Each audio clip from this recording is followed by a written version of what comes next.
Welcome to another episode of the Creative Power Hour. I am your host, Marcus Whitney, and today, my man, come on, Joshua Mundy. Joshua Mundy, man. hey.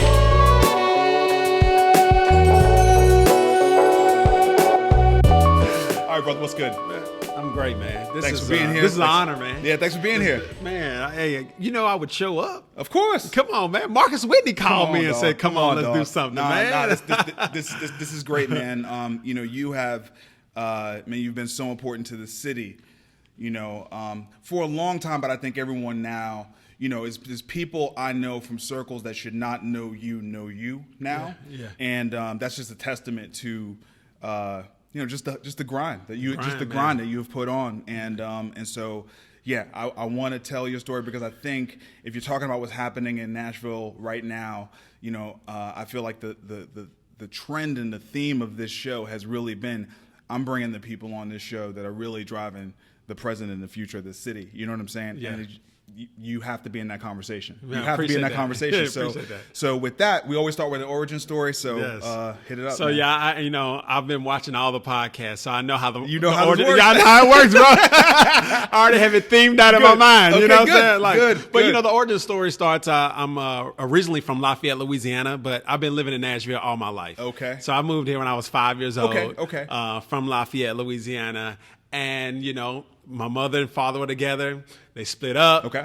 And so I was raised by my mother. Okay. And my brother, okay. Older brother. And so went to high school here. All those things. Where'd you go to high school? I went to high school in Hunters Lane. Hunters Lane, okay. Yeah, but my entrepreneurship started probably when I was like in the 5th grade. Okay. So 5th grade, my mother would, worked hard, but I knew it was a struggle. So I didn't want to ask my mother for anything. So I said, you know what? I'm going to create ways that I can make money. Okay. So let me ask you, in 5th grade, how you said you knew it was a struggle. How did you know it was a struggle? What were the signals for you? I mean, there's some obvious things, but just like what did you pick up when you were in 5th grade that you said, this is a struggle, I need to do something? So it was just like, asking my mother for the latest Nintendo system. Okay. Or the Sega Genesis. All those things that you would see kids, or I would see kids with the Jordans, I would have the Stadias on. Right. Stadias was from Payless. I got I got the Stadias on, They look like Jordans, but the kids telling me these ain't Jordans, So, I figured it was like, okay, something is different. Right. So instead of me continue to ask my mother, I was like, I'm going to create something. Yeah, okay. So, I would go and get this candy from the store. I won't tell you how I got it, but I got candy from the store and we would sell it. Yeah, okay. So that's what's really started. That's what created the engine of like, oh, okay, I like this. Yeah. Like I can buy something for $10 and sell each individual thing for $1. Flip game. The flip game was incredible. Yeah. So it just really sparked my entrepreneurial journey, literally at that age. Yeah. So was making good money. Yeah. Selling candy, selling when we would sell sugar. Okay. So you probably don't know that they probably didn't do this in New York. No. So what we would do is, tell me. So they have the Kool-Aid. Yep. Okay. That already has the mixed in with the sugar. Yep. Of course. Yeah. So we would put that in like these Ziploc bags and would sell that for like $1.50, and people loved it. That's a hell of a hustle, man. So that's how. That's a hustle, so, man. I mean, I tell those stories because now people look at me like, man, you are really a hustler. Well, I've been hustling all my life. Yeah. It's just a part of my DNA. That's my makeup. So went from there, was working, selling stuff, and then when I was like 13 years old, I got my first job at Arby's. Okay. So I lied on my application to say I was 16 years old because I wanted to work. I've always wanted to work. I always wanted to provide for myself and make sure my mom was good. Okay. So we just always knew how to work. So worked at Arby's along the way. That took me through high school. Yeah. Worked at a couple other jobs in high school. Okay. Went to MTSU, so graduated in 99, went to MTSU, and went to MTSU for 2 years. And I dropped out because I could not take being a broke college student. Wow. It just didn't register with me. Yeah. It was like, I can't do this. Like, I gotta start making some money. Okay. So let me ask you a little bit about that, because I had a similar issue in college. Yeah. Why didn't you buy that you could stick it out and then you would get the rewards on the end? Yeah, on the end. What didn't work for you about that? Well, it was like I didn't want to get a whole bunch of student loan. Okay. So you knew enough to like understand that game. Yes. Okay. All so right. I knew, like, okay, we have to pay for this ourselves. Yeah. So like my mom, we was all like scrapping to figure out how to pay for college. Yeah. You understood economics, man. Like, you weren't just like heading the clouds. Like, no, like, right. I understood. I'm like, okay, well, I can't do this if we can't afford to do it. Yeah. Like, yeah. I'm like, well, my mom couldn't pay for it out of her pocket, and then we was already come out of the pocket to make it work. Yeah. It was like, okay, well, this ain't working right here. Like, I have to go out here and make some money. Like, I have to go out and work. So I tried to get jobs in Murfreesboro. Just around the time I just wasn't getting hired. Okay. So I was like, okay, I came home for the summer. Okay. Got a job at Sprint PCS. So right in Metro Center. Mm-hmm. And it was like when the economy was booming. Yeah. So I was making good money. Now, what year is this? So this was around 2000. 2000. Okay. So 2000, 2001. Okay. Well, the economy was okay. Okay. And also, like, the Nextel phone was pretty dope back then, right? Yes. So Sprint was kind of on. It was on. Sprint was on back then. Man. Sprint was on. Working overtime. Yeah. I mean, I was making good money. So, I mean, I'm like, okay, I'm 18, 19 years old, and I'm making 50, 60,000. Like, working overtime and all this other stuff. I'm making good money. Yep. So I'm like, hold on. And then I start really like looking. I'm like, okay, you graduate and you make $35,000. You can get $50,000 in debt. Like, that math didn't add up. It doesn't work. It didn't the math doesn't work. It didn't work. So I was working at Sprint, left there, then start working at this place called Park Center. Okay. Now this is a story that we're just gonna table. The Park Center story. Okay. So Park Center is Are we going to come back to it? We're going to come back to it. Okay. It all kind of wraps and makes sense. Okay. So Park Center was a place that worked with individuals with mental illness. Okay. And we would teach them like job skills to help them get employed. Okay. So I was working around in that industry for like 2 years. Around that time, I started my first company, which was a janitorial company. That was my very first company. Yep. Started a janitorial company because it was an easy entry to get in. It only cost me $15, $20 to get in. Right. So I was already printing business cards on job paper. Okay. You know, I was doing all the wrong stuff. You know, making sales calls on their time. You know. Yeah. Printing all the brochures out. Look, man, but isn't that how? Come on. That's how you start. That's how you start. That's how you start. So when I got my first customer, I started growing my business. And then I really had to make a choice. Yeah, right. So like I came to the fork in the road. Okay. I was like, either you're gonna be a full-time entrepreneur, right, or you're gonna work for somebody. Yeah. Because somebody's getting cheated on. Yeah. You know. Yeah. So in 2003, I went to church, and Bishop Walker, he preached a sermon called Water Walkers. Preached that sermon. I heard it loud and clear. God said, "This the time." I typed in my 2-week notice, and I didn't turn it in. I got scared. You was all psyched up on Sunday. Oh, come on, man! I was hyped, and then so I never usually go to like services outside of Sunday. Okay. So this time it was preaching at TBN. So TBN is like a huge Christian network. Yeah. And I never go to these things. I went. And he preached the same exact sermon. Wow. Okay. Literally the same exact sermon. And then on Monday, I turned my 2-week notice. Okay. And I haven't looked back. Okay. So for over 16 years, man, I've been 16 years. 16 years. Okay. I've been a full-time entrepreneur. So let's talk about the transition from the cleaning business to Music City Cleaners, which is how I got to. I actually got to know you through the winner circle, but yes. we'll come back to that. Okay. So talk about like how did you evolve from running a cleaning service to running a cleaners? Okay. So let's dry cleaning, just so we're clear. Dry clear. cleaning service. Yeah. So let's talk about some stuff in the middle. Okay. So I was running a successful janitorial company. with me, somebody give me an idea, I'm running with it. Like I'm going. So 2005, I was building a janitorial company, booming. Sold that janitorial company. And I had a friend of mine came with the idea of opening up a cafe across the street from MTSU. Okay. So cafe in front of MTSU. All the way out there, though. All the way out there. I mean, okay. Oh man.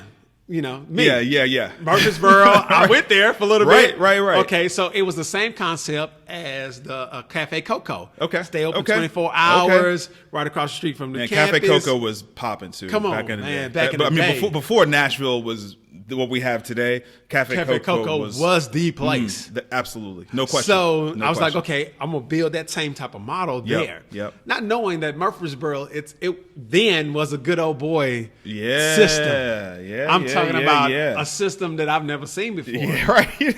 So every time I have to talk about this because this like lays out my story. Yeah. So then 2005, put in over probably $150,000. Okay. Of my money, that I've earned. I was already doing real estate and stuff, so I had a lot going on. Yeah. And I'll have probably the fastest opening and closing of a business, probably in the history. If you look in the Guinness Book of World Records, bro, my face will be right there, bro. I was open for every bit of 30 days. I don't know, man. That's bro. I know $150,000. Oh wow. So we built it out in like 2 months. We built it out in 2-3 months. It was an old house. Put this money in, and we was closed by December. We were open in November. Wow. Closed by December. They changed the locks. It's a lot to that story, but changed the locks and everything. So paraphrase. Yes. What happened? Lack of plan. Yeah, sure. Okay, it's your first time. Yes, first time. I'm going to try. Dues paid. Dues paid. Yeah. Like, just a lack of plan. Yeah, sure. Just all the requirements they were requiring. Requirements you didn't even understand were even going to, and they changed the rules on you, I'm sure. Man, they changed the rules on me, man. I'm like, I own a coffee shop, but y'all want to make me put like a $30,000 grease trap in the ground. Yeah. I'm not frying anything. Right. Right. But they changed the rules on me, man. Yeah. I mean, maybe pave a whole parking lot. I mean, they were just changing bro, they was like changing the rules on me in such a way that it just couldn't work. It couldn't work. Couldn't work. So for 2 years, man, I hustled. Yeah. From 2006 to 2008, I did whatever it took because I made that promise to God. I said, God, no matter how hard it got in entrepreneurship, I'm never going back to working for anybody. Yeah. No matter whatever I got to do, I'm going to grind. I'm going to hustle until I get to this point. So 2008, we're in the middle of a recession. All right. I'm in North Nashville. I've mostly lived in North Nashville my adult life. So I lived in the hood. Yeah. This is before North Nashville was North Nashville now. Of course. So I was riding my bike and I saw this location, man. So big red building. What year again? This is 2008. So this is August 2008, the heart of a recession. Oh, man. But okay. So 2008, I saw this big red building right on the corner, and I was like, man, I got to have that. Yeah. Like, I don't know what I'm going to do in this space, but I have to have it. It had a for lease sign. Yep. So every single day for probably about 2 weeks, I came to that spot, I looked in the window, and I was like, man, I got to have it. Yeah. So the landlord came by and was like, bro, you here every day. Like, you should just get it. Yeah. And why you tell me that? I'm like, yeah, you're right. You're right. I should get it. Not having a plan. Yeah. Not knowing what I wanted to do. But you want the space. But I wanted the space, and I probably had I was broke, man. I probably had about $50 in my bank account. Okay. Like, I really didn't have no money. Okay. All right. So I signed a lease paying $2,000 to like $2,000 a month lease. Wow. And I didn't have no money. Wow. And I didn't know what I was No going way to to get money. No way to get money. So you're just down $2,000 a month now. Exactly. That's it. On the hook and down $2,000 a month. So I called every friend I knew. I was like, hey, man, you want to go in this business with me? Hey, you want to go in this business with me? Hey, you want to go? So I had a buddy of mine named Tony. He was like, okay, all right, let's do it. So he had his half. I still had to come up with my half. Yeah. So I called my dad. I said, Dad, look, I have this idea. I know I failed. I know I failed you 10 to 100 times. Right. But I think this is going to work. Yeah. My dad was like, okay. You're not on drugs. You're not doing anything. Yeah. You're taking risks. Yeah. Here you go. So that's my half, man. So from 2008 until this present, man, we've been in business for 11 years. Wow, man. Wow. Now, my family is Now, I'm not in the dry cleaning business. My family has never been in the dry cleaning business. I have no experience in the dry cleaning business by no means, but it was just entrepreneurship, man. Entrepreneurship. Yeah. Right. You figure it out. I figured it out. You figure it out. Yeah. So, for 11 years, man, we've built a successful business. Yeah. Yeah, it is. And that's how we've kind of connected. But we connected on some other stuff as well, though. Yeah. And I mean, there's a couple of things about that to me. So one is, you called it North Nashville, but we now know that area is Germantown. It's Germantown. It's Germantown, yes. Right? And, man, what has happened around you? I mean, First Tennessee Park, yes. Oktoberfest with Monell's, yes. Right? I mean, all the development that's happened there. Yes. Just everything. Everything. Right? Everything. I mean, that's happened in Germantown. There's one other person I know besides you who had that vision. Actually, there's two other people I know who had that vision to get engaged in that neighborhood. One is my buddy Nick Holland, who was the first person who I did the show with. That's my buddy. Okay. Nick Holland, let me tell you about Nick Holland. Yeah. Nick Holland's dad gave me my first contract over at Holland Equipment. Dog. That's how I know Nick, because Nick, we used to do the computer stuff for him, and me and Nick would talk about entrepreneurship. He would have all his little computers and stuff on the floor. That's how I know Nick. Man. Yeah, it's crazy, bro. That's crazy. That's crazy. That's crazy. I didn't know that. Bro, that's how I know that. Nick. Man, his dad gave me I had my first contract with them. Wow. Yep. Wow, man. Yeah. Okay. Yeah. Okay. So you know Nick was in the neighborhood. I mean, because Nick was in the neighborhood. He bought Center Source, that building, and I mean was way early. Nobody was over there. Nobody. And then a really good friend of mine, Kate O'Neill, she had a house over there. I know. Kate. You know Kate? Yeah. Great. Okay. So those are the people who I knew who introduced me to that neighborhood. I didn't know about Germantown. You know what I'm saying? I wasn't, and I didn't even really know about it either. Yeah. I just knew that I saw a space. I was like, man, this is golden. I want it. I'm gonna sign the lease. Right. And it worked out, luckily. Okay. But and then too, that's me and Mignon Yeah. with Cupcake Collection. We opened up our businesses on the same day. No. What?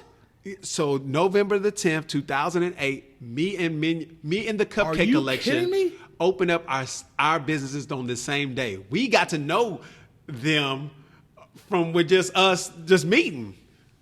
We're like family. Like we've been through this together. Wow. We opened up on the same day. Wow. 2008. Wow. Yes. So let's talk about the winner circle for a second, because that was really how I got to know you. Yes. And I think the things that I learned about you from that have really everything that I see you doing now really is still sort of reflective of the winner circle. That energy, that you brought with that. So. Yes. Nobody who is listening or watching right now knows what the hell I'm talking about. Right. Talk about the winner circle, like what it was, the vision for it, how that happened, because that was something I looked at and I was like, shit, I want to be part of. You know what I'm saying? Yeah. I mean, like you definitely like you had like this. I keep cutting you off. You brought like a Wu-Tang like energy. You know what I'm saying? To entrepreneurship stuff. Yeah. So anyway, So the winner circle was birthed out of a need to share information. Yeah. Okay. So throughout my journey, like I never really had anybody like sit down and give me the game. Yeah, preach. Okay. So it's like I reached out to people. Sure. I made attempts to say, hey, I would love to have your guidance. Hey, I would love to, let's do lunch. I want you to mentor me. Nobody would respond back. Yeah. So I had to figure out this hard ass game by myself. Right. Yep. So that means falling on my face. That's losing tons of money, still making mistakes, like all those things. So I was like, you know what? It was really birthed out of, I went on a trip with DJ Woodson, Alfonso, and Ryan. Okay. So we went to Atlanta one year for New Year's Eve. Okay. I think it was 2015. Yeah. And I was already kind of toying with the fact that I want to start bringing people together to really share information. Yeah. So that weekend, it felt right. Yeah. I was like, man, some brothers around me that's really trying to push forward and do some things. I was like, man, this is the winner circle. There it is. Right? This is the winner circle. So I was like, okay, well, I'm not going to do the typical Nashville thing and make it cliquish and like, we're just this. I'm like, no, we're going to come together and we're going to share. And we're going to come together and we're going to bring people that have never come together before, and we're going to share information. Yeah. And we're going to share knowledge. And that's how I reached out to you. Yeah, so people yeah. was like, man, you need to meet this guy named Marcus Whitney. Yeah. And I had my preconceived notions of what Marcus Whitney looked like. Yeah, sure, right. But when I saw Marcus Whitney in dreads, I was like, oh, this is a brother. Yeah, right. Yeah. Like, no, that felt like it felt different. Yeah. You know what I'm saying? Yeah. So I'm like, okay. So that's when I started putting these workshops together. Yeah. We would come together and we were just doing stuff for the community. Yeah. Because it came from that need. Yeah. It just came from a need of, man, look, we all gotta be successful. Yeah. We can't be the one person. We just can't have one of this and one of that. Right. That's now, right. we all have to come and be successful. That's right. So it came from that need. So we would come, you came and spoke at a workshop. And we do workshops and we do which was packed, stuff. by the way. Yeah, it was packed. Yeah. I mean, that was the thing. The brand wasn't old, but you had energy and you had audience. Yeah. You know what I'm saying? People were like, yes. People were giving feedback. You know what I'm saying? Because it was before a time where now you have workshops every week. Yeah, that's right. And people are doing that's right. it, and it's very That's oversaturated. That's how it happens. That's how it happens. So they see one success. Yeah, sure. So we was coming in a time where nobody was doing it. Right. So it was new. Yeah. It was like, hold on. These guys want to just come and give information. They want to bring accountants and lawyers and all these people and just give knowledge. Yeah. Wow. It was, we have 60, 70 people during a week coming to get game, man. So that's what it was birthed from. And that's, we still continue to build up on that. We don't brand it as much. Yeah, of course, of course. Everybody's working and doing their thing, but it's everyone's hustling. The unit stays tight, though. Yeah. The unit stays tight. Yeah. So that, I've really learned about you through the Winner Circle, and then Music City Cleaners, and okay, cool, and then you were like, "Yo, man, I'm creating a space, for us, you know what I'm saying?" Yeah. And that became the lab, and I knew it was gonna be a thing, I knew it was gonna be an important thing, but I think what's happened since then is really pretty remarkable. You know what I'm saying? So let's first talk about the lab, and how you and Robert collaborated on that, Robert Sherrill, and then let's just talk about what the hell has happened since the lab started. You know what I'm saying? Because it's just kind of been people talk to me about, oh man, you got so many things. I'm like, have you met Josh Mundy? Every week this dude, you know what I'm saying? Bro. Yeah. Honestly, you make me tired. No, man. I'm telling you, I can't. The amount of stuff that you put out in the world at the quality level, and then just as somebody who has been at your cleaners and see you're still you still actively, hands-on. You're hands-on in the business. And so because I know the type of entrepreneur that you are, when I see you coming out with the J Street Lives and these other things, we're going to get into all of them. I don't want to leave the listeners behind, but I did just want to set it up that the volume and the quality is tiring. Yeah. For me, you know what I'm saying? So I think you're not just an entrepreneur. You also got another level of energy that I don't have that. I don't have that kind of energy. You know what I'm saying? I have to conserve my energy. Yes. But I try to put things out in the world, man. But anyway. So let's talk about the lab. So the lab. Let's give the origin story of the lab. Yeah. So, when did the Entrepreneur Center open up? 2010. 2010. So 2010. So probably around 2011. That's when they were on Broadway. Yeah, that's right. And so I'm just an entrepreneur. I have a ton of ideas. I come up with new ideas every day. Yep. And so I went down to the Entrepreneurship Center. Yep.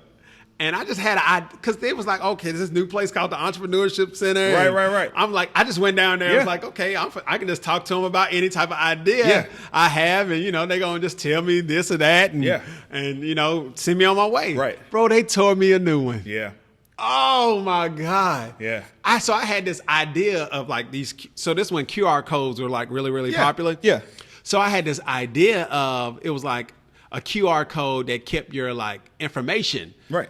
So like say if you was to get hurt out of town or something, like they can scan your information. It's right. like almost like there's everything that we need to know about you. Yes, emergency contact, all that other stuff. Yeah. So that was my idea. I thought it was dope. I thought it was a dope idea. I'm sure people have done it and like Bro. Oh, they told me a new one. Yeah. So like LaShawn, I went to LaShawn's office. I was like, LaShawn, man, I'd never go to that place ever again. You might have been one of the first people, who's a legitimate entrepreneur to like provide that feedback. Cause I think now they've almost entirely pivoted to try to support people of color. You know what I'm saying? But because over time that kept coming up. You know what I'm saying? That kept coming up. Anyway. Yes. So I was like, I'll never do anything like that. I'm like, I'll never go to that place. Right. So I always was interested in doing something around entrepreneurs. Yeah. Like, so from the Winter Circle. Yeah. So when this space came available, which is right next door to my dry cleaners, for the listeners, this is how it makes it looks easy, but it's, it's right next door. Right. So the space came available. And I was initially wanting to do like a club or something like that, or a bar or something like that. And my landlord wasn't having it. Like he was like, "No, man." He was like, "That ain't gonna work." So I was like, I remember that time that they talked really crazy to me at the Entrepreneurship Center. I said, "You know what? We need a space. Yeah. We need a space that the average entrepreneur can come and work. Yeah. And come to workshops. Yeah. And do all these different things." Yep. So I was like. So, and again, I called Rob. Rob didn't know anything about no co-working or anything. Yep. He was really all in on like the club stuff. And Yeah. But I was like, Rob, man, we need to do a co-working space. He's like, man, I don't know what a co-working space. What is that? I was like, bro, like we going to have shared this, and this. I had to sell him on the vision. He was like, all right, cool, let's do it. Yeah. So, man, we like literally again started the construction like in August. I mean, no, we started in like June. Yeah. It was open in August. Yeah. So we've never, opened up a co-working space or not known that space, but we made it happen. Yeah. And, we created a space it's a staple in the community. Yeah, absolutely. Yeah. And then not too long after you opened it, I believe you started collaborating with Will Acuff and Corner to Corner. Is that right? Am I remembering that correctly? So the Will story is that so Jeff Magruder met Will. Okay. And so Jeff saw what we were doing with the Winter Circle stuff. Yeah. And it was like Will had the infrastructure. Yeah. Yeah. And that's why we really don't do a lot of like the workshops and stuff anymore. Yeah. Because why would you? Why they're killing it. They're killing it. Will and Shauna and Tiffany, they're killing it. Yeah. Yeah. That's right. And that's we don't have to do everything. And that's before he had a team. It was just Will and his wife. Right. And that was just really it. Yeah. And I was like, okay, you have the infrastructure. Right. You're going to be teaching these classes for 10 weeks. Right. Okay, cool. We're going to send everybody your way. Yeah. Like we're going to create a pipeline. Yeah. And then I'll catch them on the back end. Right. Okay. I want you to handle the starters. Now we're going to create this whole pipeline ecosystem yes. that works. Yes. So that's how I got involved with Will, and I'm like an ambassador. For what they're doing. Yeah, because, I know. I mean, when I did the keynote, Tab was the one who was emailing me everything. I was like, oh, y'all like in. Yeah, we're in. Yeah. Like, Okay. So the lab, you and Robert open it. Yeah. And it's a co-working space, but you weren't really allowed to set up a club or a bar, but you have the only co-working space I know. See, the thing is, you have to be versatile. Yeah, I know. When it comes, you have to maximize space, bro. You know what I mean? Like, so it was really come from it solves two problems. Yeah. All right. So you can wind during the day. during the day when you can grind during the day. Grind during the day. Okay. Yeah, you can wine at night. Right. You know, Yeah. so that's how we had that wine and grind. Yeah. So it's like, you know, like you really, it covers all facets of a person. Yeah. We're not 100% like working. No, of course not. Of course all not. the time. Yeah. Like you have to have some balance. Yeah. So, and I like to have a good time. Yeah. You've been to my parties. I have been to your parties. Yeah. I have been to your parties. They are always fun. Yes, I like. And to they're always packed. I've never been to an empty party. No, like I like to have a good time. Yeah. So it just kind of like we started doing events. Yeah. Because you know, really like the co-working, it's not very like profitable. Like you know, not like that. Yeah. But you know, we had to do different things to bring revenue within the space. Right. So- So just as a consistent theme here, the distance between an idea popping in your head and you doing it is very short. Bro, it is. It's very, very short. It's very short. Like you don't have the, ooh, maybe I should check with somebody about this. No, I just do it. Man. Yeah. You don't have that. Which is so many people have that thing, and that is. I'm not saying there's anything wrong with that, but just Right. as a matter of fact Yes. for you and the number of things that you do, it's basically like idea. I should do it. I do it. Yes. Right. That's basically how you live. Yes. Okay. There's a million people a day that don't wake up. Absolutely. Yeah. So when I wake up, it's another opportunity to get everything out. Yeah. Because Yeah. I don't know. Tomorrow's not promised. Right. So I operate in that vein. Now, Right. it drives my wife crazy. But she rides, man. I She mean, rides. I tell you what, nobody would know it. No. Nobody would know it. Nobody would know it. Nobody would know it. Because it's like, okay, I'm going to get out of his way. Because he's Yeah. going to do it. Like, I have to do it. I have to get it off of me, man. Yeah. I can't carry it on. So with any idea, I get it. I sleep on it. I say, okay, it's time to execute. Yeah. I think it's a great one. All right, it's time to execute. Yeah. So it's just how, like, I've moved. And Yep. that's how I've been, like, movement, it attracts everything else. Yeah. But I have to move. Yeah.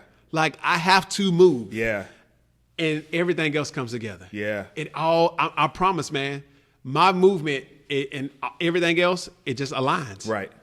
It's just like the world says, okay, this crazy man is doing something else. All right, let's help him out. Let me put this in place. Let me put this in place. Yeah. And it always works that way. So now we're going to run down a list of things that I've seen you do in the last year. Let's just call it the year. Yeah, the year. You may say, oh, that was 2 years ago, 3 years ago. But I was going to put it inside of a year. All right.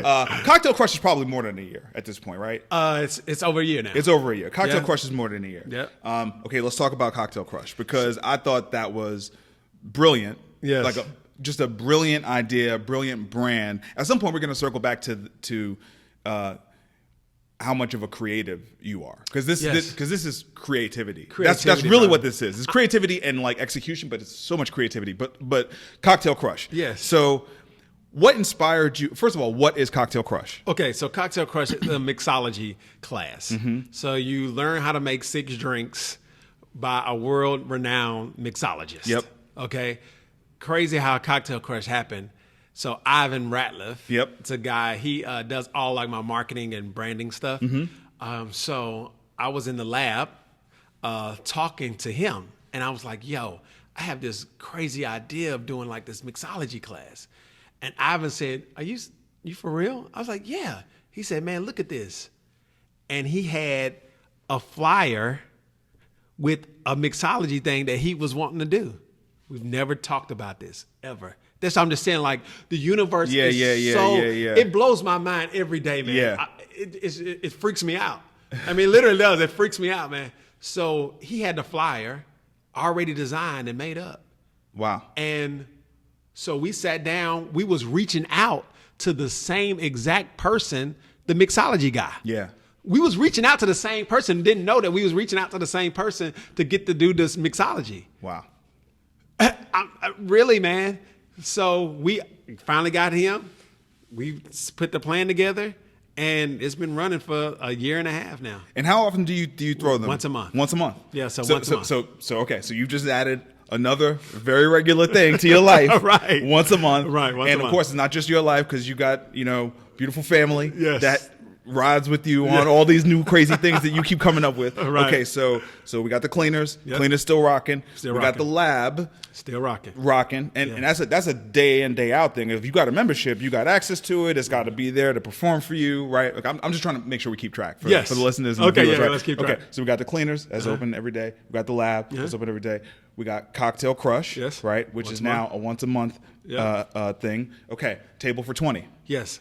So Table for 20 is a mastermind dinner. I wanted to bring people that have never met before to a table to have dinner, to network. So it's just a new way to network. So I didn't like the whole traditional stuff. I wanted people to build like authentic relationships. So through those relationships, I've met Jason. Jason's best man at my wedding, one of my best friends, Jason Moore. Yeah, so Jason, CEO Stratasyn, incredible CEO. Come on. So I met Jason through Table for 20 because I guess, I don't know if you told him to come. No, I don't know. No, he found out. This is why I said you have to be on the show. Because he found out, and I guess somehow he knew that we knew each other, and then he was like, "Hey, tell me about this Josh Mundy guy." And I was like, "Oh, legit. You know what I'm saying? Like you should do it. You know what I'm saying?" And I honestly like, the reason why I haven't signed up for it is because I want to make sure people like him go to it. You know what I'm saying? Like because I'm not saying I'm gonna know everybody at the table, but like I think it's so dope. He would never meet those. He would never meet those people in Nashville. He would never meet those people in Nashville. I just think it's so dope the way that you kind of put that thing together. Yeah. So I invite like a special speaker or something. We'll have like a topic that we'll talk about and we'll discuss and we'll banter, and then it's just mostly just networking and people getting to know each other. And what I do is I get people to sign up first, and then I'll pick the 20. Okay. So it won't just be so heavy one side. So it'll be like some curation to it. There's some thoughtfulness to it. Yes. Okay. So different backgrounds, different experience, different job titles. I just try to bring everybody together. So we do that once a month. Yeah. And I've actually I've fallen off a little bit on that. Okay. So I'll probably do it like once a quarter now. Once a quarter? Okay. Yeah, once a quarter. That's healthy, man. This is good. You should dial some things back, man. It's okay. It's okay. Right, you don't do everything once a month, man. You're right. Okay. So we got the cleaners. We got the lab. Yes. We got Cocktail Crush. Yes. We got Table for 20. Yes. Okay. Let's now turn to Welcome to Nashville Week, which only happens once a year. So this is dope. This is dope. It only happens once a year. But you don't sleep during this week, basically. Don't sleep. I saw the stories. Yeah, so I know you don't sleep. No. So talk about Welcome to Nashville Week and sort of the need you saw, and then how, what it is. Okay, so Welcome to Nashville Week was curated, again, with my curation partner. I call him we do a lot of stuff together when it comes to branding and stuff. So Ivan, we were just having a discussion, and we just saw like so many people, like old Nashville talking about new Nashville, new Nashville talking about old Nashville, and people are not really mixing and mingling, and everything is siloed, and everybody's in their cliques, and we don't get to meet anybody. So the Welcome to Nashville weekend was a proper way to welcome all the newbies to old Nashville, pretty much. Okay. Like, welcome everybody to the city. Hold on, Des, can we still hear him? Because he just hit the mic. Okay, sorry. Okay. Yeah. So it was just a creative way to welcome everybody to the city, to show you like it is some dope people that's really living here. But let's get to know each other. You know what I'm saying? I've been living in the city for 20 years. Like, what can I connect you with? So it was just a very creative way to bring people together. And so we created a whole weekend. So from Friday night, we did Cocktail Crush. Saturday, did a big day party. Sunday, we did a brunch. And it was just like a whole really dope weekend. I mean, that's like one of my top things that I've done and pulled off. It was a big deal. My sisters and my brother-in-law and my nieces and my sister's really good friends were all in town that weekend, and so I had some things that I already laid out before I knew Welcome to Nashville weekend was happening. But they came in town that Friday, and we did the Friday Cocktail Crush, and it was so dope. It was such a dope way to kind of kick everything off, because they were just like, this is crazy. Like, they live in New York, you know what I'm saying? And not to say like they didn't expect Nashville to have anything, kind of popping like that, but they were just like, what? You know what I'm saying? Like what is this? Yes. You know, and they had a really good time, and they just thought it was like really unique, and you know, it's not something that you're gonna find in New York. You know what I mean? And then I had to follow the rest of the weekend through Instagram stories, but it looked incredible, man. Yeah, it looked incredible. It looked incredible. Yeah. So just quickly, what were all the different activities that you had going on that weekend? So we had Cocktail Crush Friday. Yeah. Then we had a big day party. So like we brought everybody together. We had all these people that were like staples in Nashville come. So like the Mignons and Clint with Slim and Huskies. Yeah. So everybody that was staples from the radio stations, like everybody that was staples to old Nashville. Yeah. And just mix Welcome and and welcome to the newbies. Yeah. So it was like a welcome committee. Yeah. And then Sunday we did a brunch. Nice. Yeah. So nice, it was just a whole dope weekend, man. Nice. Yeah. So again, we got the cleaners. Yes. We got the co-working. Yes. We got the mixology. We got the dinner party. Right. And now we got the weekend. The Welcome to annual Nashville weekend. Okay. Yes. What am I missing? Because I mean I can run down the list. There's the planner. Okay, so There's speaking businesses. Yes, yeah. There's the Nashville Black Chamber. I mean, but like what's important that I'm J Street Lot. I mean, okay, we can keep going. Yeah. So we'll the really big thing. No. The really big thing we got to talk about. We're gonna get the pivot. Okay. So I created a nonprofit called the Fortitude Group. Okay. So we provide housing for individuals, actually for men that have mental illness. See how it goes back to the Park Center. To the Park days. Center. Yes. So we have 2 houses that we provide housing for guys, and Amazing. my wife pretty much runs that. We Amazing. have house managers, and that kind of runs itself. Amazing. But yeah, that's what we do. Because Nashville is super expensive, but these guys only make $700 a month. Yeah. SSI. Yeah. So and someo's got to protect them. Somebody has to Basically, protect it's a protection. pretty much. Yeah. Yeah. So they live in a house. They get meds. We cook for them. All that good stuff. So Amazing. that's like our Amazing. community arm that like we really tied in. We're their family. Yeah. Pretty much. Amazing. So that's happening. And then Pivot Technology.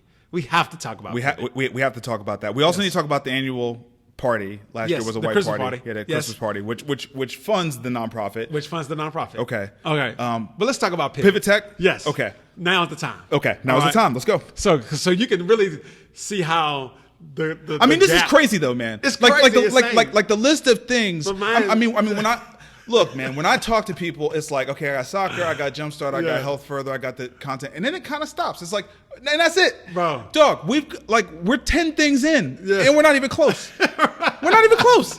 Like, But no. I know I'm leaving shit out. Like, but see, it's 30 like days. you're a madman. You It's understand insane. this? It's insane. It's insane. I mean, I can't imagine having all mind, those. man. I can't imagine having all those things running around. So in my, let me tell you like something. that would drive me nuts, man. August made me realize, like, Josh, you need a dollar time. Okay, August did, because I put this calendar together, right, and it was so much stuff, right, and I was like, I can't do this.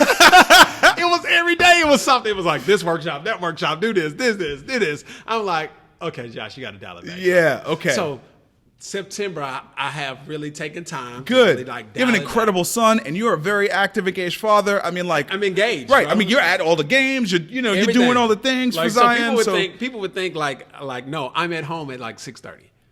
Right, Literally. right, 6:30, right. 7, I'm at the house. Right. So like I try to maximize my time. Yeah. All right. Yeah. But all right, so Pivot Tech. Yeah.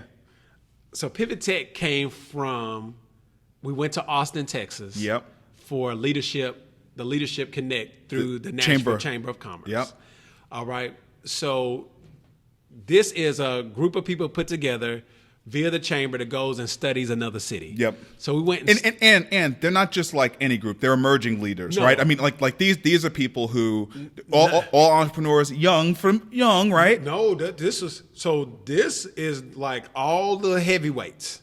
Oh, okay. This is the heavyweights. Okay, I don't even know about this group. Okay, so it's called Leadership Cohort was like they get the young up and coming entrepreneurs. Okay, I knew about that. All right. Okay. But they put us on this trip with the big dogs. Okay, so you were part of the emerging group. Yes. And then everybody with like So we already got a pass. Yeah.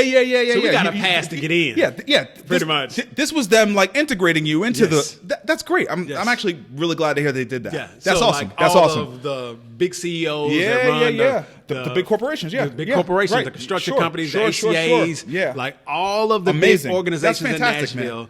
We was able to mix and mingle. That's with them. dope. So That's I met, dope. I met some incredible people. I probably would never even get a chance to meet. Yeah, but they met you too. They met me too. Which is amazing. Yeah, right. Yes. Right. So we would go to these different co-working spaces, and all the spaces. This is my first time actually going to Austin.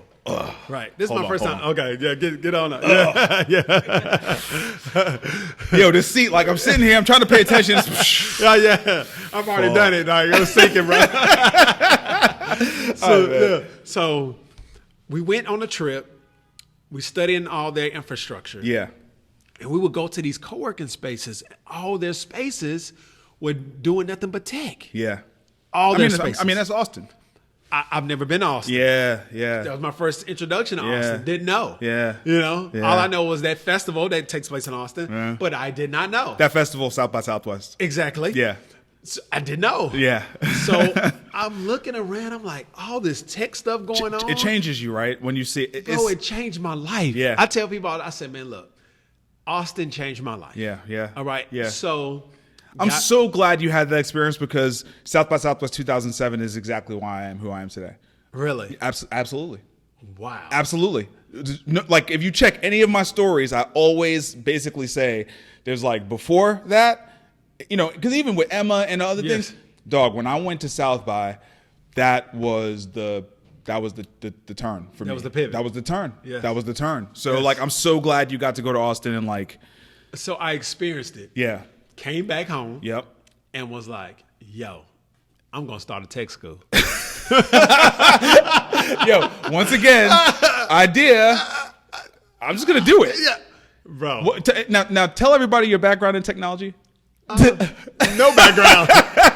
Instagram and Facebook, does that count? Does that count? Does that count? Yo, like, dog, bro. I don't even want to try to tell you what I thought when you sent me the text message.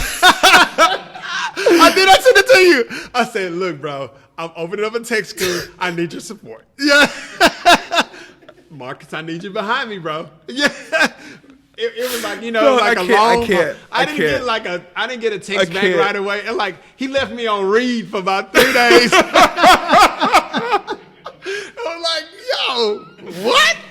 So look, let me tell you. Yeah, I had to shake off all the responses that Yes. came in my head, and then I Okay. was like, okay. Okay. So Okay. So I said, you know what? I'm gonna open up a tech school. Yep. And I see that African. So first of all, when I was in Austin, I did not see. So the whole trip, other than the African American people that was on the trip, Yeah. I probably saw 6 black people. Austin. In Austin. Okay. So when we go when we went to all these people in there teching and coding and all this in these boot camps, Yeah. I did not see not one minority. Yeah. Let's not even go black. Yeah. Just one minority Right. at all. I hear you. Okay. So I was like, you know, I'm going to start a tech school and I'm going to target African American people and minorities. Yeah. All right. Right. Because they're underrepresented in the space. Right. All right. Right. Cool. So let me just tell you, all right, I threw it in the atmosphere. Boom. Yeah. Let me just tell you how it came together.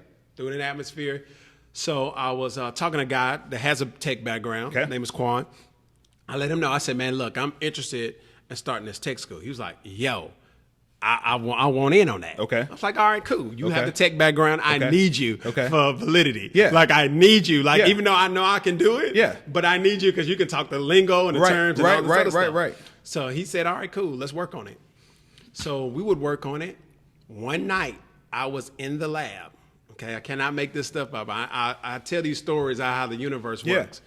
So one night I'm in the lab teaching a class called Leapers. Okay. So just helping part-time entrepreneurs become full-time entrepreneurs. okay, great. Right? Generally never in the lab around 7 o'clock. I was there that night. 2 guys come knock on my front door. I'm thinking they're there for the Leapers course. So I answered the door. I'm like, hey, y'all here for the course? Right. Come. We're just now getting started. Yeah. They was like, no, we're here to see the space. I'm like, okay, you here to co-work? They was like, no, we're not here to. I'm like, well, this is the space. It costs $99 a month. I'm selling the co-working space. Right. They're like, no. We're here because we're looking at the space. We want to teach software development. Wow. I said, really? I said, man, look, I'm trying to open up this tech school. I said, I need to talk to y'all. Talk to them.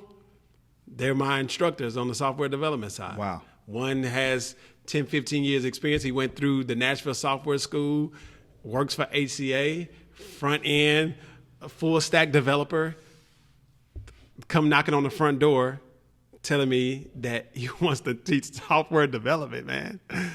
I said, yo, I need you. Signed him on. Wow. Another day, I go to the lab, never generally there on a Saturday morning. There was a guy in there teaching something, and I was wondering, I'm like, bro, I didn't see this book. What are you in here doing? Like, I didn't see this book at all. Yeah. After it was over, I circled back around. I said, yo, what you doing, man? Like, did you book this? Right. He was like, yeah, I booked it online. I was like, oh, I didn't see it, but okay, all good. Yeah. But what was you teaching? He said, man, I'm teaching SQL. Wow. I said, for real? Wow. I said, bro, I'm trying to open up this tech school. I need you. Wow. He said, I'm on board. And just like that. So with him, he brought his boss. His boss runs business intelligence for Ardent. And so he brought his boss. His boss, he's like, my boss, he said, I'm good, but my boss wants to be involved. Okay. So now his boss is going to be running all of the curriculum that's over at Pivot Tech.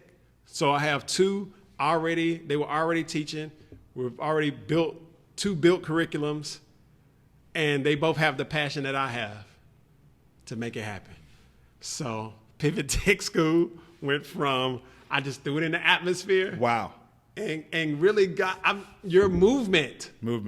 Your movement. It doesn't matter. Like, you will never, if you wait on everything to come together, you'll be waiting forever. That's right. All right. If you wait for the right amount of money to come in your hands, you're going to be waiting forever. You just have to go. Yeah. Once you go, the universe just comes and just wraps his arms around your crazy self and say, I'm going to make it happen for you. Because you believe enough that this fool with no tech background by no means, I'm just an entrepreneur, man. Like, I'm just, yeah. Yeah. I mean, that story in particular, man, that there is definitely some magic going on with you, man. That is, bro, it is really, remarkable. It's like, I have moments in life, like when sometimes like it really freaks me out. Yeah. And like those moments, like, oh man, like God, you really be like talking to me. You know what I'm saying? Like, yeah. Because when he gives it to me, I have to do it. Like, and something comes over me, bro. Yeah. So I knew when I said that to you, you was like, this boy is insane. But I didn't. You didn't kill me. No. I mean, your track record's pretty strong. Yeah.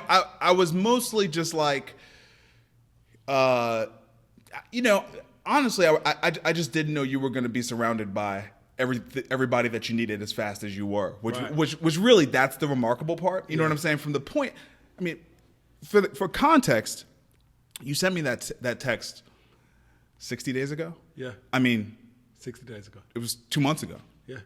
You're live, right? We're live. We're live. We're so no. Here's what we're doing. I mean, this is just No. So we're our actual courses start January 6, 2020. Okay.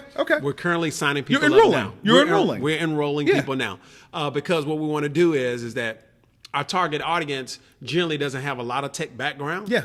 So we want to have some onboarding time. Yeah, good. So like 2 or 3 months of pre-work. Yeah. Of just getting the understanding of what's software development? Yeah. What's coding? You What's have to- HTML? you have to do this. You have What's to do this. Java? What's Yeah. all these things? So Yeah. when they start the class, Yeah. January 6, 2020, Yeah. they're not just completely lost. Right.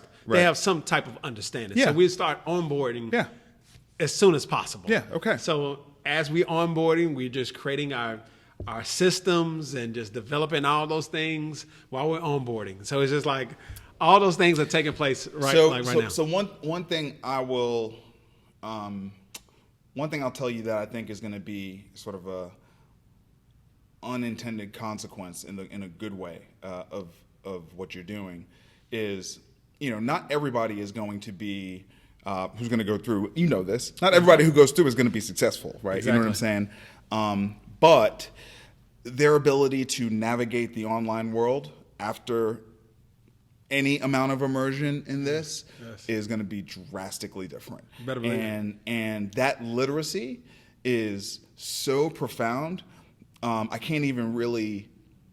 There's no way for me to really quantify it. So I didn't start selling things in fifth grade. You know what I'm saying? I mean, I started influencing people, but I didn't have that same need because my parents were like, I didn't need for things. You know what I'm saying? I didn't have Jordans, but that's because my parents were not going to buy those. You know what I'm saying? Right. Like, they were not into that. You know what I'm saying? But I did have a Nintendo. You know what I'm saying? So like they made decisions, and I didn't have to hustle. That was something I had to develop later on in life, more around being a young dad and family and things of that nature.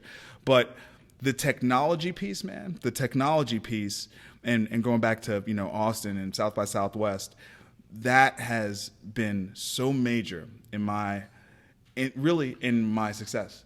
Yeah. You know what I'm saying? Just in my literacy, in the conversations that I can lead with people, because man, technology is in everything. It's in everything now. It's in everything. You know what I'm saying? And your ability to be a better operator of a business or be a better marketer or any of those things is so predicated on your ability to be fluent in these languages. You know what I'm saying? Like the more you can go under the hood and talk into the layers, man, the more you really understand what's going on. It's just like understanding the fundamentals of anything, right? You know what I'm saying? If you're working at a surface layer, that's fine, and you could paddle real hard and you could get there. But man, if you understand how to do those deep strokes, you know what I'm saying? Way more efficient. And so I just think the people who are going to go on to get great careers and increase their salary by $30,000 a year, that's fantastic. That's great. But I just want you to know, every single person that actually puts their energy into learning and really tries hard, even if they don't have the aptitude to really be a programmer, man, they're going to benefit so much because they'll understand the world around them very, very differently. So anyway. Yeah, man. I mean, we understand the undertaking. It's great. It's great though. It's great. No, it's great. It's incredible. Exciting. It should be. Yeah, it's amazing. You can really change someone's life. Like literally, we're changing lives, dude. Like Josh, you live in Nashville. Josh, like, look, okay. Like this is my story. Except I didn't have anyone. I didn't have a school. Yeah. I had to go to everything and like learn on my own. Yes. But you're talking about going from waiting tables to, a salary job with benefits. Come on. And like, then within 3 years being early at Emma. Come on. And then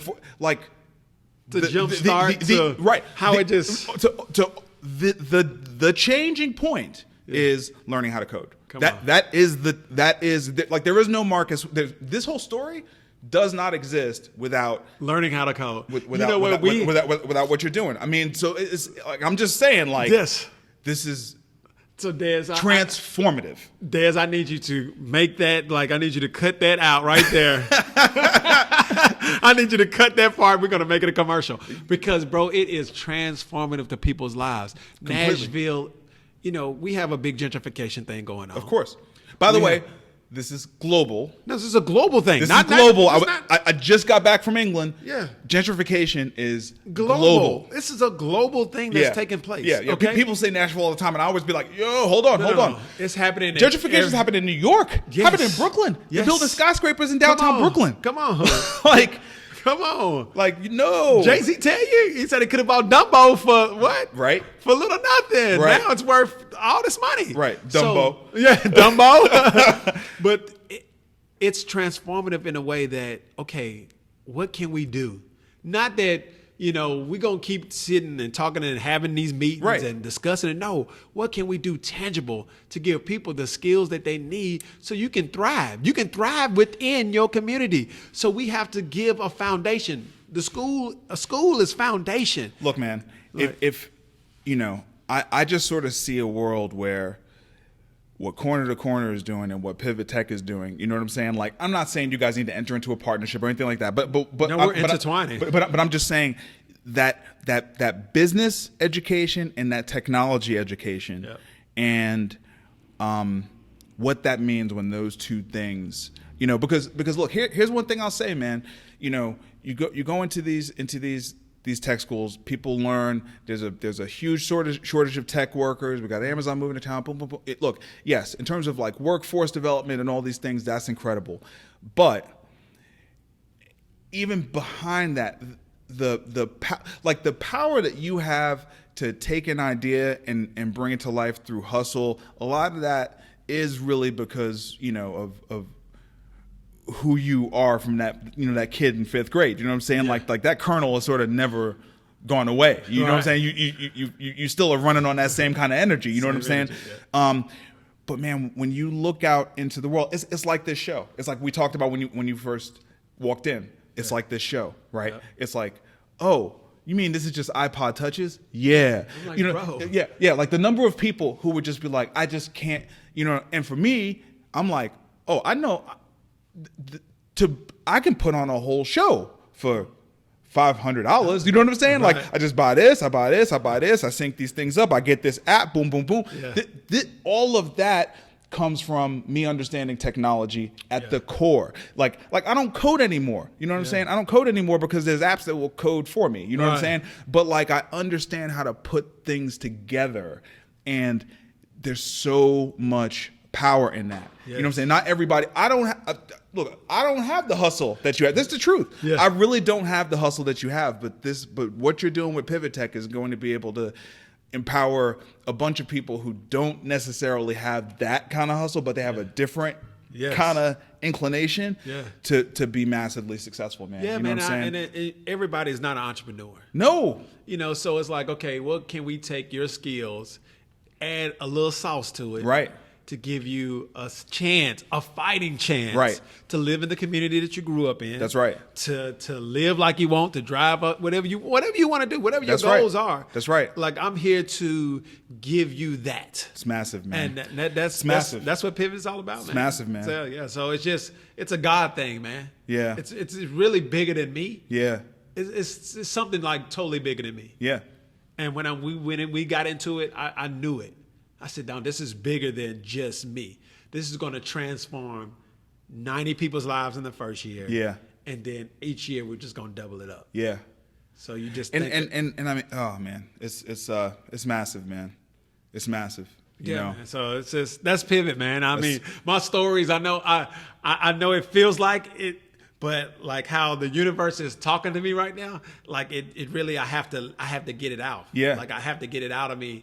I can't carry it on to 2020. 2020 is the year of perfect vision. Yeah. So like, I want to be fresh. Yeah. I want to have like all new stuff. Yeah. Like all this stuff I've been carrying, like some of the stuff I've been wanting to do in 2015, it just manifests itself in like 2017, 2018, 2019. Yeah. But like, I want to be fresh 2020. Like, man, I learned some things from this hour about you, and and I'm happy that you're on this platform, and thank you for taking the time to, share this, because, there's, like I said, man, there's no way when we look back 10 years from now at the city and how it's evolved that like your name is not going to, there's just no way. There's no way your name is not going to be in the book. There's just no way. You know what I'm saying? So it was, I wanted to make sure I had it on the record. Oh yeah. that's what this show is about. You know what I'm saying? Making sure I get my credit for identifying. And I'm not sure when this show drops, but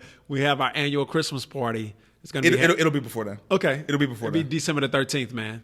Great. 2019. Hopefully you can make it this year. I hope to make it, and that is a fundraiser for the nonprofit. Yeah, which is called again the Fortitude Group. Fortitude Group. Yep. Amazing, man. Yep. Amazing. Well, continued blessings, man. Thank you so very much. Thank you for having me, man. This is so dope, man. A pleasure, Thank man. you for what you do, bro. Oh, dude, a lot of people don't man. tell you, but thank you for what you do, man. You've been a great example of what can happen, man. I appreciate it, man. Yes, I sir. appreciate it. My man. My dog. All right. Until next time. Peace. Peace.